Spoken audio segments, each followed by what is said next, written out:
गांव के किनारे एक कच्ची सी बस्ती थी, जहां बारिश के दिनों में रास्ते कीचड़ से भर जाते थे और गर्मियों में मिट्टी ऐसी उड़ती थी जैसे हवा भी गरीबी का मजाक उड़ा रही हो। उसी बस्ती में 4 लड़कियां रहती थी। उनके घर अलग अलग थे, दुख अलग अलग थे, मगर तकदीर जैसे एक ही धागे में उन सब की सांसें बांध चुकी थी। उन चारों के नाम थे सायरा, नजमा, महक और रुबीना। वो सहेलियां थी, मगर सिर्फ सहेलियां नहीं थी। वो एक दूसरे के दिल का हाल पढ़ी हुई किताब की तरह जानती थी। उनकी हंसी भी सच्ची थी और उनके आंसू भी। सायरा उन सब में सबसे समझदार थी। रंग सावला, आंखें बड़ी बड़ी और चेहरे पर अजीब सी संजीदगी। लगता था जैसे वो अपनी उम्र से 10 साल बड़ी हो। उसके बाप को एक जमाने में लोग मेहनती आदमी कहते थे, मगर बीमारी ने उसे खा लिया था। अब वो चारपाई पर ज्यादा रहते थे और घर की सारी जिम्मेदारी सायरा के कमजोर कंधों पर थी। सायरा सुबह अंधेरे में उठती, घड़े में पानी भरती, मां के साथ चूल्हा जलाती, छोटे बहन भाइयों को संभालती, फिर 2 घरों में काम करने चली जाती। वापसी पर जब थकी हुई आती तो भी उसके हाथ रुकते नहीं थे। कभी आटा गूंथती, कभी दाल चढ़ाती, कभी अपने बाप के पांव दबाती। मगर सायरा के दिल में एक राज था। उसे खाना पकाने से इश्क था।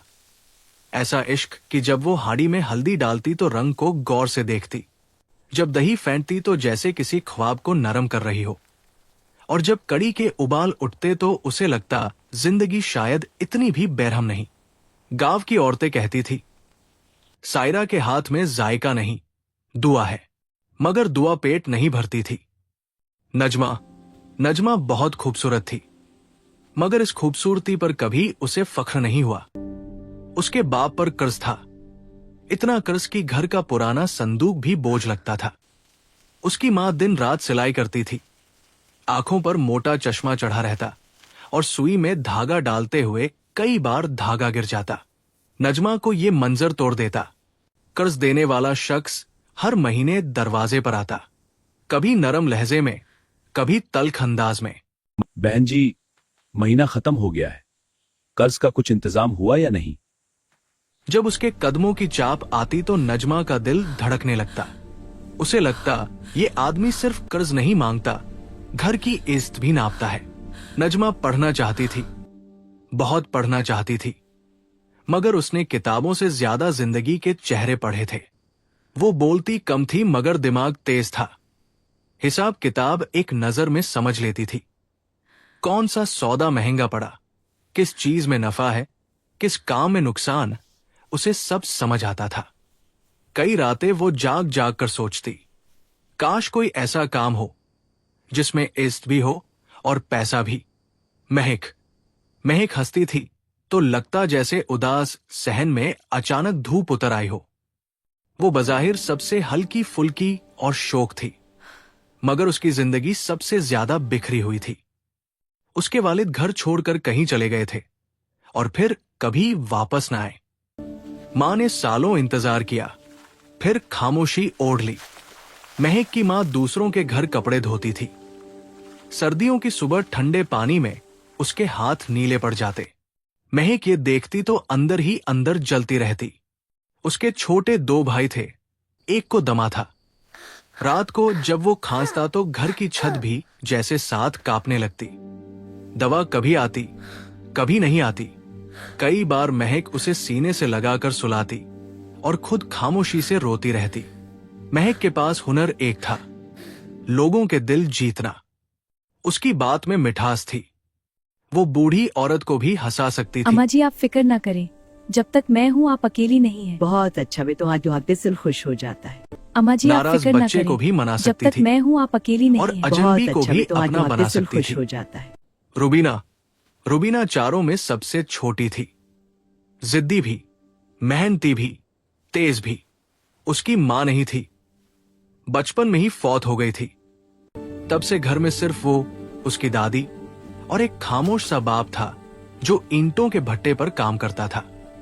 वो रोज लौटता तो उसके कपड़े मिट्टी से भरे होते, मगर आंखें खाली होती थी। रुबीना को बाजार का शौक था। उसे दुकानदारी अच्छी लगती थी। वो जब किसी रेहड़ी वाले को आवाज लगाते देखती तो ध्यान से सुनती कि किस लफ्ज पर लोग रुकते हैं, सबसे सस्ती, किस बात पर हंसते मिलेगा। हैं, किस चीज पर सौदा फौरन बिकता है। उसे देखकर लगता था जैसे छोटी सी लड़की नहीं, पूरी ताजिर रूह हो। वो अक्सर सायरा से कहती, देखना सायरा, एक दिन हम भी कुछ बेचेंगे। ऐसा बेचेंगे कि लोग दूर दूर से आएंगे। सायरा मुस्कुरा देती, हाँ, पहले घर का चूल्हा तो ठीक से जलने दे। लेकिन रुबीना की आंखों में वही जिद रहती। उसे यकीन था कि गरीब का नसीब लकड़ी की तरह सख्त हो तो भी जलकर रोशनी दे सकता है। गर्मी की एक दोपहर थी। आसमान सफेद धूप से भरा हुआ था और गांव की गलियां सूनी पड़ी थी। सायरा के घर में उस दिन कुछ खास नहीं था। बस थोड़ा सा बेसन, कुछ दही, थोड़ा हल्दी मिर्च और चावल की एक मुट्ठी ज्यादा। मां ने कहा, आज कड़ी बना लेते हैं। सायरा ने चूल्हा जलाया। हल्की आंच पर दही और बेसन घोला। कड़ी चढ़ी तो उसकी खुशबू आहिस्ता आहिस्ता सहन से गली तक फैल गई। फिर उसने प्याज और हरे मिर्चों का तड़का लगाया। तेल में जब मसाला चटका तो जैसे सारे घर में जान आ गई। साथ चावल दम पर लगाए। उसी वक्त नजमा आ गई, फिर महक भी, फिर रुबीना भी। चारों एक ही प्लेट के गर्द बैठ गई। मिट्टी के घर में छत के कोने से धूप की एक लकीर उतर रही थी और उस प्लेट से उठती कड़ी की भाप सबके चेहरों पर लग रही थी। महक ने पहला निवाला खाया। रुबीना ने फौरन कहा, मैंने पहले ही कहा था ये चीज बेची जा सकती है। नजमा ने उसकी तरफ देखा। हर अच्छी चीज बिक नहीं जाती। रुबीना बोली, और हर बकती चीज अच्छी भी नहीं होती। असल बात यह है कि बेचने वाला कौन है। सायरा खामोश रही। थोड़ी देर बाद रुबीना ने जैसे फैसला सुना दिया, हम कड़ी चावल बेचेंगे। महक हंस पड़ी। और ढाबा कहाँ से आएगा? आसमान से गिरेगा? ढाबा नहीं, शुरू में सिर्फ एक छोटा सा ठिया बरगद के पास, जहाँ शाम को लोग बैठते हैं। नजमा ने शक से कहा। वाह, बड़े सरमायादार। रुबीना ने उंगलियां गिनना शुरू की। मेरे पास 21 रुपए हैं। महक ने हंसकर कहा, वाह, बड़े सरमायादार। वाह, रुबीना बड़े न रुकी। सरमायादार। सायरा के घर में बेसन है, दही है, बनाने वाला हाथ है। नजमा हिसाब रखेगी, मैं आवाज लगाऊंगी, महक लोगों से बात करेगी। महक ने तन से कहा। और खाली बर्तन में कसमत पका लेंगे। इस वक्त सायरा की माँ, जो एक तरफ चुप बैठी थी, आहिस्ता से बोली, किस्मत खाली बर्तन में नहीं पकती, नियत में पकती है। चारों खामोश हो गई। बूढ़ी औरत ने सायरा को देखा, फिर बाकी लड़कियों को, और कहा, तुम लोग अगर सच में कुछ करना चाहती हो तो कल से शुरू करो। पहला दिन घर से बनाओ, जो कमाओ उससे अगला दिन बड़ा कर लेना। गरीब को कोई दुकान तहफे में नहीं देता, गरीब अपना आसमान खुद टांगता है। ये जुमला इन चारों के दिल में उतर गया। उस रात किसी को नींद नहीं आई। पहला दिन। सुबह अभी मुकम्मल रोशन नहीं हुई थी जब सायरा उठ गई। उसने पानी चढ़ाया, दही फेंटा, बेसन घोला, लहसुन कटा, प्याज तले, और दिल में मुसलसल एक डर चलता रहा। अगर कोई ना आया तो, अगर सब हंसे तो, अगर कुछ भी ना बिका तो। दूसरी तरफ नजमा ने अपने घर के पुराने संदूक से एक साफ कपड़ा निकाला जिसे वो बिछाना चाहती थी। महक ने अपनी माँ से एक बड़ा बर्तन मांगा। सरमाया? रुबीना ने न जाने कहां से लकड़ी का पुराना स्टूल ढूंढ निकाला। दोपहर तक वो बरगद के दरख्त के नीचे थी। एक मिट्टी की हांडी में कड़ी, दूसरे बर्तन में चावल, साथ कटी हुई प्याज, हरी मिर्च और नींबू। सामने एक हाथ से लिखा कागज टांगा गया, गर्म गर्म कड़ी चावल। रुबीना ने आवाज लगाई, आओ जी आओ, घरेलू जाएगा गरम गरम कड़ी मार। गुजरने वाले दो लड़के हंस दिए। ओहो, अब ये भी दुकानदारी करेंगी? कुछ औरतें रुक कर देखने लगी। कुछ ने बस मुस्कुराकर गुजर जाना बेहतर समझा। एक बूढ़ा किसान पास आया, हाड़ी में झांका, खुशबू सूंघी और बोला, कितने की प्लेट? चारों ने एक दूसरे को देखा। कीमत तय ही नहीं की थी। नजमा ने जल्दी से कहा, बस कम। बूढ़ा हंस पड़ा। कम का मतलब? रुबीना फौरन बोली, इतनी कि आप खा भी लें और दुआ भी दे। बूढ़े ने पहली प्लेट ली। वो दरख्त के नीचे बैठ गया। चारों लड़कियां चंद कदम दूर खड़ी उसके चेहरे को देखती रहीं। उसने पहला निवाला खाया, फिर दूसरा, फिर तीसरा, फिर प्लेट पूरी साफ कर दी। खड़े होकर बोला, एक और भर दो, घरवाली के लिए ले जाऊंगा। वो उनका पहला गाहक था और ये उनकी पहली इफ्तार थी। पहले दिन ज्यादा कुछ नहीं बिका। चंद प्लेटें गई। कुछ लोगों ने चखा, कुछ ने तारीफ की, कुछ ने कहा देखे कल तक रहता है या नहीं, कुछ ने चुभते हुए लफ्ज भी कहे। शाम को जब उन्होंने पैसे गिने तो ये इतने बहुत नहीं कम थे है। कि खुशी में उछल पड़ती, मगर इतने जरूर थे कि अगले दिन फिर कोशिश हो सकती थी। महक ने पैसे हाथ में लेकर कहा, ये बहुत कम है। नजमा ने जवाब दिया, कम है मगर हमारे हैं। ये फर्क बड़ा था। दूसरे दिन वो फिर आई, तीसरे दिन भी। चौथे दिन बारिश आ गई, लोग कम आए। पांचवें दिन कड़ी ज्यादा पतली बन गई। छठे दिन चावल कम पड़ गए। सातवें दिन एक औरत ने सबके सामने कह दिया, लड़कियों का काम ये सब नहीं होता, कल को नाम खराब हो जाएगा। सायरा का दिल टूट गया। वो शाम को घर जाकर बहुत रोई। उसे लगा शायद वाकई वो गलत कर रही है। मगर उस रात नजमा उसके घर आई। साथ महक और रुबीना भी थी। आसमान पर आधा चांद था। चारों सहन में बैठी रहीं। नजमा ने कहा, अगर लोग हमारे लिए तालियां बजाते तो समझना चाहिए था कि हम कोई बड़ा काम नहीं कर रही। महक ने आहिस्ता से कहा, चुपती बातें वही सुनता है जो खड़ा होना शुरू करे। रुबीना ने सायरा का हाथ पकड़ा। कल से और अच्छा करेंगे। हारने का वक्त अभी नहीं आया। सायरा ने आंसू पोंछे और हां में सर हिला दिया। मजे की असल वजह जल्द ही उन्हें समझ आ गया कि उनकी कड़ी का जायका अलग क्यों है। सायरा दही में हल्का नमक सा आधा पिसा हुआ चुटकी लहसुन आखिर और में भुनी अलग हुई मेथी तड़का। का बहुत बारीक इस्तेमाल करती थी। वो पकोड़े नरम रखती थी, मगर हल्के खस्ता किनारों के साथ।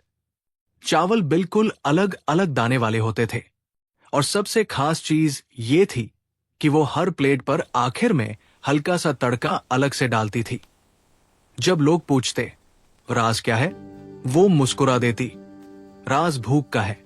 जब पकाने वाला भूख जानता हो तो जायका बदल जाता है। ये बात दिल को लगती थी। आहिस्ता आहिस्ता उनका नाम गलियों में चलने लगा। वो लड़कियां, हाँ, बरगद वाली। उनकी कड़ी अच्छी होती है, सस्ती भी है और साफ भी। एक रात उन्होंने तय किया कि अगर उन्हें वाकई आगे बढ़ना है तो एक दूसरे के दिल का सारा बोझ खोलना होगा। वो पुराने कुएं के पास बैठी थी। हवा ठंडी थी और दूर कहीं कुत्ते भौंक रहे थे। सबसे पहले सायरा बोली, मैं ये सब सिर्फ अपने घर के लिए नहीं कर रही। मैं चाहती हूं मेरे भाई पढ़े, मेरे बाप को दवा वक्त पर मिले, मेरी मां एक दिन बिना फिक्र के सोए। मुझे डर लगता है, बहुत डर लगता है कि कहीं मैं भी सारी जिंदगी बस दूसरों के घरों में बर्तन ही न मांजती रह जाऊं। फिर नजमा की बारी आई। वो कुछ देर चुप रही, फिर बोली, मुझे कर्ज से नफरत है। दरवाजे पर दस्तक की आवाज से नफरत है। मुझे किसी का लहजा याद नहीं रहता, मगर कर्ज मांगने वाले की नजर कभी नहीं भूलती। मैं चाहती हूं मेरी मां की सिलाई मशीन एक दिन बंद हो और वो आराम से चाय पिए। महक ने हंसने की कोशिश की, मगर आवाज भारी हो गई। मैं अपने भाई के लिए दवा खरीदना चाहती हूं, बस इतना। जब वो रात को खांसता है ना, तो मुझे लगता है मैं बहुत छोटी हूं, बहुत बेबस। रुबीना सबसे आखिर में बोली, मैं गरीब पैदा हुई, ये मेरी मर्जी नहीं थी। मगर गरीब मरना, शायद ये मेरी मर्जी बन जाए अगर मैं कुछ न करूं। ये जुमला सुनकर सबकी आंखें भर आई। उस रात उन्होंने सिर्फ एक कारोबार नहीं बनाया, एक अहद बांधा। पहली बड़ी मुश्किल। जब काम थोड़ा चलने लगा तो मसला पैदा हुआ। गांव के चौक में पहले से दो मर्द रेहड़ी लगाते थे, एक समोसे वाला और एक चने वाला। शुरू में उन्होंने लड़कियों को मजाक समझा था, मगर जब लोगों की भीड़ बरगद की तरफ बढ़ने लगी तो उनके तेवर बदल गए। एक दिन समोसे वाले ने तन से कहा, अच्छा है, 2 दिन खेल लो, फिर घर बैठ जाना। रुबीना ने जवाब देना चाहा, मगर नजमा ने रोक लिया। ये काम कुछ दिन किसने बाद किया? किसी ने उनकी हाड़ी में कंकड़ियां फेंक दी। एक दिन लकड़ी का स्टूल गायब हो कुछ गया। नहीं बिगाड़ा, बस इतना एक क्या है कि हम शाम नजर जब वो आने लगे। पहुंची तो उनका यही काफी कागजी है लोगों बोर्ड को फटा जलाने हुआ के था। लिए। महक ये काम गुस्से से किसने कांपने किया? लगी। ये काम किसने किया? नजमा ने दांत भींचे। जिसको डर हो वही गंदी हरकत करता है। सायरा की आंखों में आंसू आ गए। हमने किसी का क्या बिगाड़ा है? रुबीना ने फटा हुआ बोर्ड उठाया, सीधा किया और बोला, कुछ नहीं बिगाड़ा, बस इतना क्या है कि हम नजर आने लगी हैं। यही काफी है लोगों को जलाने के लिए। अगले दिन उन्होंने नया बोर्ड बनाया। उस पर पहले से बेहतर लिखा, 4 बहनों के हाथ की कड़ी चावल। ये लफ्ज लोगों के दिल में उतर गए, आवाज जो पहचान बन गई। महक ने एक नया तरीका निकाला। जब भी शाम ढलती और लोग काम से लौटते, वो आराम हल्की से सी आओ, तान में गरम आवाज कढ़ी तैयार लगाती, है। आओ जी आओ, थके हुए दिल वालों। आओ जी आओ, थके हुए दिल वालों, गरम गरम कड़ी चावल खा जाओ। घर जैसा जायका, माँ जैसी खुशबू मन। लोग रुक जाते। इस आवाज में भूख से ज्यादा मोहब्बत थी। फिर रुबीना ने प्लेट देने का अंदाज बदल दिया। वो हर प्लेट के साथ कहती, पहला नवाला बताएगा दोबारा आना है या नहीं। और वाकई बहुत से लोग दोबारा आने लगे। नजमा ने एक पुरानी कॉपी निकाली और हिसाब लिखना शुरू किया। कितने चावल आए, कितना बेसन लगा, कितनी प्लेटें बिकी, कितना बचा, किस दिन नुकसान हुआ, किस दिन फायदा। सायरा ने मयार और साफ सफाई पर समझौता न किया। कम बेचेंगे मगर खराब नहीं बेचेंगे, यही उनकी जीत थी। तकरीबन 1 महीने बाद जब उन्होंने जमा शुदा पैसे गिने तो इतने हो चुके थे कि चारों को यकीन न आया। बहुत ज्यादा नहीं थे, मगर उनकी दुनिया के हिसाब से बड़े थे। सायरा ने उस दिन अपने बाप के लिए पूरी दवा खरीदी। जब दवा लेकर घर आई तो उसकी मां की आंखें भर आई। बेटी, ये सब? सायरा ने बेटी, बस ये सब इतना कहा, हमारे कड़ी हमारे चावल ने कड़ी दिया है। चावल ने दिया है। नजमा अपनी मां के लिए नई ऐनक तो न खरीद सकी, मगर उसने सिलाई के लिए अच्छी सुइया, धागा और एक छोटी डिबिया खरीदी। उसकी मां ने डिबिया हाथ में लेकर ऐसे देखी जैसे सोना हो। महक अपने भाई के लिए दवा और एक छोटा सा इनहेलर लाई। उस रात पहली बार उसके भाई ने खांसी के बगैर कुछ देर सोया। महक खामोशी से उसे देखती रही और उसके चेहरे पर ऐसी राहत आई जैसे जंग जीत ली हो। रुबीना ने क्या खरीदा? एक बड़ा चम्मच, एक स्टील का जग और 2 इजाफी प्लेटें। महक ने छेड़ा, अपने लिए कुछ नहीं लिया? अपने लिए नहीं, अपने आने वाले कल के लिए लिया है। अब लोग उन्हें सिर्फ देखते नहीं थे, पहचानने लगे थे। औरतें उनकी तारीफ करने लगी। कुछ लड़कियां छुपकर उन्हें देखती और आपस में कहती, काश हम भी कुछ ऐसा कर सकें। बूढ़े लोग कहते, जमाना बदल रहा है। कुछ लोग अब भी बुरा मानते थे। कुछ कहते, लड़कियों को बाजार में नहीं होना चाहिए। मगर जवाब बाजार नहीं, उनकी मेहनत दे रही थी। एक दिन एक बूढ़ी अम्मा आई। उनके हाथ कांप रहे थे। उन्होंने आहिस्ता से कहा, बेटी, आधी प्लेट दे दो, पैसे कम है। अम्मा आपके लिए पूरी। अम्मा ने खाते खाते रोना शुरू कर दिया। मेरी बेटी भी ऐसी ही कड़ी बनाती थी। वो प्लेट उस दिन की सबसे कीमती कमाई थी। एक और मोड़। सर्दी शुरू हो रही थी। शामें छोटी हो गई थी। हाड़ी की भाप और ज्यादा दिलकश लगने लगी थी। लोग बैठकर खाने लगे थे। अब मसला ये था कि उनके पास बैठने की जगह न थी। 2 पुरानी चारपाइयां उधार मिली, फिर एक टूटा हुआ बेंच। रुबीना ने कहा, हमें अब ठिया नहीं, ढाबा बनाना है। नजमा ने कॉपी देखते हुए कहा, इतने पैसे नहीं हैं। होंगे। कैसे? बचत से और हिम्मत से। महक ने कहा, और दुआ से। चंद दिन बाद उन्होंने बरगद से थोड़ा हटकर एक खाली कच्ची जगह साफ की, झाड़ू लगाई, ईंटें सीधी की, ऊपर पुराना तिरपाल बांधा, एक तरफ मिट्टी का चूल्हा बनाया, सामने लकड़ी का काउंटर जैसा बंदोबस्त किया। उस दिन शाम को जब पहली बार उन्होंने अपनी जगह को देखा तो चारों देर तक खामोश रही। वो ढाबा नहीं था, मगर ख्वाब की पहली शक्ल जरूर था। सायरा ने बहुत आहिस्ता से कहा, ये वाकई हमारा है? नजमा ने जवाब दिया, हाँ, किराए का नहीं, एहसान का नहीं, हमारा। महक ने हंसते हुए कहा, तो फिर उसका नाम होना चाहिए। रुबीना फौरन बोली, नाम तो पहले से है। क्या? उसने मिट्टी की दीवार पर कोयले से लिखा, 4 सहेलियों की कड़ी चावल, और ये नाम फैल गया। इम्तिहान अभी बाकी था। जिंदगी जब थोड़ी सीधी होने लगती है तो अचानक एक नया मोड़ खोल देती है। एक सुबह सायरा का बाप बहुत बिगड़ गया। सांस तेज, पेशानी गर्म, जिस्म टूटा हुआ। घर में अफरातफरी मच गई। सायरा डर गई। मां के हाथ कांपने लगे। दवा कम थी, पैसे भी महदूद थे। उस दिन सायरा ढाबे पर ना आ सकी। नजमा ने खुद कड़ी बनाना चाही मगर जायका वो ना ला सकी। महक ने लोगों को संभाला, रुबीना ने बर्तन, मगर सबके दिल में एक खला था, जैसे ढाबे की रूह कहीं और हो। शाम को कमाई भी कम हुई। रात में तीनों सायरा के घर पहुंची।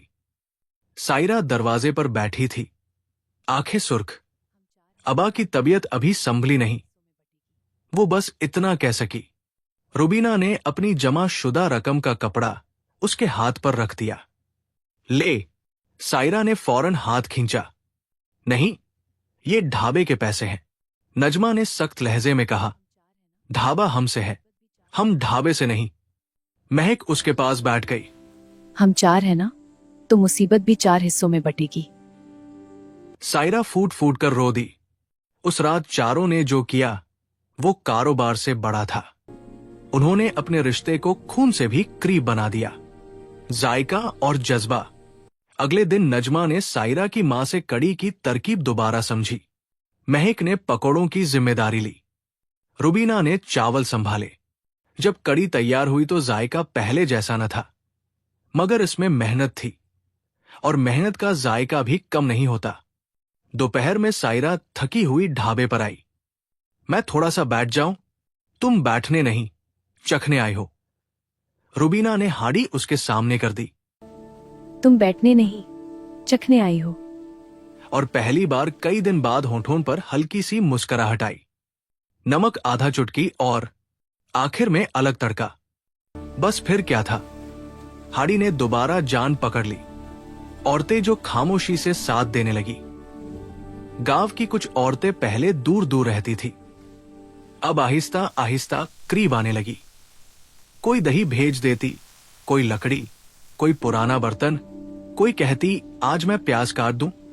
एक अधेड़ उम्र औरत ने एक दिन कहा, तुम चारों को देखकर लगता है कि किस्मत को भी शर्म आनी चाहिए।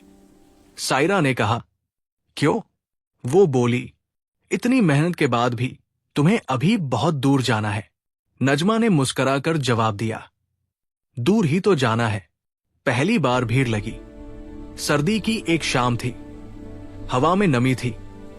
लोग जल्दी जल्दी घरों को लौट रहे थे।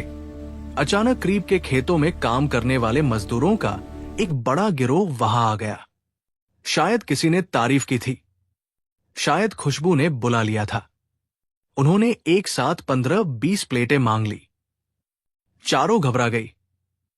सायरा कड़ी भर रही थी। नजमा पैसे संभाल रही थी। महक आवाज दे रही थी। रुबीना चावल डाल रही थी। भाप, आवाजें, 15-20 प्लेटें लगा जल्दी, दो। गर्मी, मसाले की खुशबू, सब कुछ एक साथ हो रहा था। एक लम्हे को लगा अब गड़बड़ हो जाएगी, मगर नहीं हुई। उस रात पहली बार उनके हाथ सच में थक गए, मगर दिल भर गया। हम करेंगे, मगर आहिस्ता आहिस्ता। पहले कड़ी चावल को ऐसा बनाओ कि लोग नाम सुनकर आए। और यहीं से उनके सफर का दूसरा मरहला शुरू हुआ। जब सब लोग चले गए और रात गहरी हो गई तो चारों ने खाली हाड़ी देखी। महक ने कहा, ये खाली हाड़ी दुनिया की सबसे खूबसूरत चीज है। रुबीना ने हंसकर कहा, क्योंकि ये भरकर बिकी है। नजमा ने पैसे गिने, फिर खामोशी से आसमान की तरफ देखा। सायरा ने चूल्हे की राख में चम्मच घुमाते हुए बस इतना कहा, हम कर सकती है। ये यकीन उनकी सबसे बड़ी कमाई था। वक्त के साथ उनके ढाबे की कुछ खास पहचानें बन गई। चलो सब प्लेट के साथ बारीक कटी प्याज और नींबू लाजिमी। शुक्र है, सब कुछ अच्छा आखिरी चल रहा है। तड़का प्लेट पर ताजा, साफ बर्तन, नरम लहजा। भूखे को कभी खाली न लौटाना। एक दिन एक छोटा बच्चा आया, बोला, मेरे पास पूरे पैसे नहीं हैं। सिर्फ आधे हैं। जितने हैं दे दो। आधी भूख के लिए पूरी प्लेट। और फिर उनके बारे में सिर्फ जायके की नहीं, दिल की बात होने लगी। वक्त गुजरता गया। बरगद के नीचे शुरू होने वाला वो छोटा सा ठीहा आहिस्ता आहिस्ता एक सादा मगर मशहूर ढाबे में बदल गया। लोग अब दूर दूर से आने लगे। किसान, मजदूर, मुसाफिर, रिक्शा वाले, हत्ता कि करीबी शहर से भी लोग रुककर खाने लगे।